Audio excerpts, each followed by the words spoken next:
సినిమాలలో వ్యాంప్ తరహా పాత్రలు పోషించే వారిలో భువనేశ్వరి, వ్యాంప్ జ్యోతి, రమ్యశ్రీలను నిన్నటి తరంలో చెప్పొచ్చు. వీరిలో రమ్యశ్రీ గురించి చెప్పాలంటే ఈమె పేరు బి రమ్యశ్రీ. కానీ ఈమె అసలు పేరు సుజాత అన్న విషయం ఎవరికీ తెలీదు. ఈమె నటి, దర్శకురాలు, స్క్రీన్ రైటర్, డాన్సర్, మోడల్గా కూడా చిన్న చిన్న వేషాలలో పాత్రల్లో కనిపించింది. తెలుగు, కన్నడ, మలయాళం, హిందీ, భోజ్పురి, తమిళ వంటి భాషల్లో పోర్న్ చిత్రాలు, బి గ్రేడ్ చిత్రాల్లో నటించింది. ఈమె కెరియర్లో చెప్పుకోదగిన చిత్రం ఉంది అంటే అది కేవలం ఓ మల్లి మాత్రమే. ఇందులో ఆమె గిరిజన తండాకు చెందిన యువతిగా నటించింది. ఈ చిత్రానికి ఆమె దర్శకత్వం వహించింది. ఈమెకు ఈ చిత్రానికి నంది స్పెషల్ జ్యూరీ అవార్డు కూడా లభించింది. ఈమెది విశాఖపట్నం. 1997 నుంచి సినీ ఫీల్డ్లో ఉంది. బాబాల భాగవతం, ఓ మల్లి, బొమ్మన బ్రదర్స్, చందన సిస్టర్స్, సలీం, సింహాద్రి, ఎవరు నేను, ఆది, నువ్వు నేను వంటి చిత్రాల్లో నటించింది. ఇందులో ఎవరు నేను గురించి ప్రత్యేకంగా చెప్పుకోవాలి.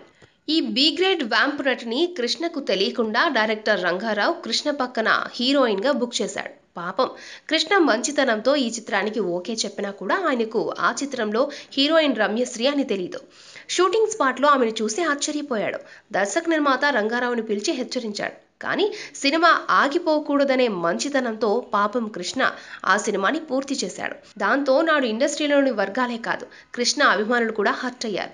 ఆ రోజు నుంచి కృష్ణ ఇక ఇలాంటి చిత్రాల్లో నటించకూడదని నిర్ణయం తీసుకుని తన మొహమాటం వల్ల ఒప్పుకోవాల్సి రావడంతో తనకు ఆరోగ్యం సహకరించడం లేదనే పాయింట్తో సినిమాలకు దూరంగా ఉన్నాడు. ఈ విషయంలో కృష్ణ కాస్త తొందరపడి అలాంటి చిత్రాల్లో నటించిన తర్వాత పరిస్థితి అర్థమై మంచి నిర్ణయం తీసుకున్నాడు.